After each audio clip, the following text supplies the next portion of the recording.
औज़ुबिल्लाहिमिनश्शैतानिर्रजीम बिस्मिल्लाहिर्रहमानिर्रहीम अल्लाहुम्मा सल्लि अला मुहम्मद व आलि मुहम्मद।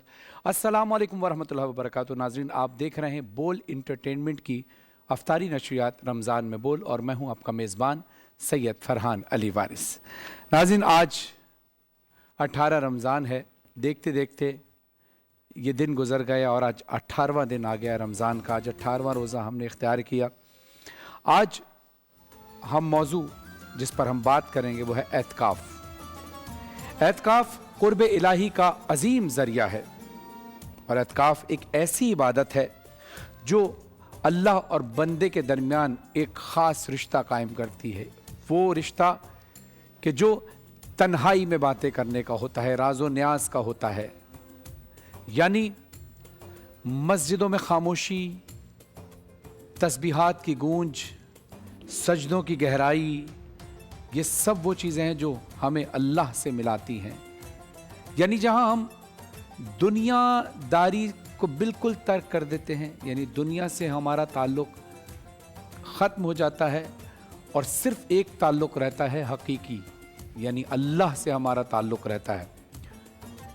आँखों में बहते आंसू जब हम सजदों में, इबादत में अल्लाह से राज़ो न्याज़ करते हैं, वो बातें जो तन्हाई में अल्लाह से की जाती हैं, जब वो कनेक्शन, वो लौ जुड़ जाती है, तो फिर अल्लाह से अपने गम भी बयान किए जाते हैं, अपनी परेशानी भी बयान की जाती है, और कभी कभी अल्लाह की रहमत से खुशी के आंसू भी आते हैं। वो आँखों में आंसू रहमत की नवीद लेकर आते हैं। नबी करीम सल्लल्लाहु अलैहि वसल्लम ने एतकाफ़ को सुन्नत बनाया, और अहले बैत अलैहिस्सलाम ने, असहाबा कराम ने इसको अपनाया, और आज भी ये इबादत दिलों में रोशनी लेकर आती है। एतकाफ़ सिर्फ इबादत ही नहीं बल्कि ख़ुद एहतिसाबी का नाम भी है। यानी जब हम तन्हाई में बैठते हैं, जब अल्लाह से राज़ो न्याज़ करते हैं, जब दुनिया की कोई फ़िक्र नहीं होती, जैसे कि हम आम दिनों में जब हम नमाज़ पढ़ते हैं तो नमाज के दौरान अक्सर हमें दूसरे ख़यालात आने लगते हैं।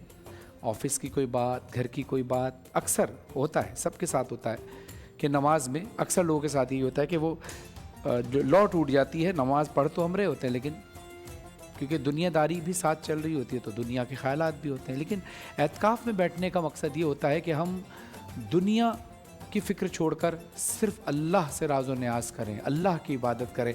तो जिस वक्त हम एतकाफ़ में बैठते हैं तो हम अल्लाह से राज़ो न्याज़ करते हैं, बातें करते हैं, और फिर हमें इस बात का एहसास होता है कि हमने क्या क्या गुनाह किए हैं, हमसे क्या क्या ख़ताएँ हुई हैं।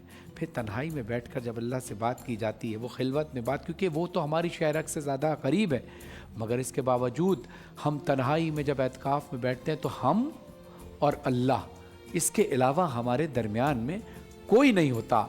फिर हम कहते हैं और वो सुनता है। और कितना खूबसूरत कौल है अमीरुल मोमिनीन अली इब्न अबी तालिब मौला अली अलैहिस्सलाम का। मौला फरमाते हैं कि जब मैं चाहता हूँ कि अल्लाह से बात करूँ तो मैं नमाज़ पढ़ता हूँ, और जब मैं चाहता हूँ कि अल्लाह मुझसे बात करे तो मैं कुरान की तिलावत करता हूँ।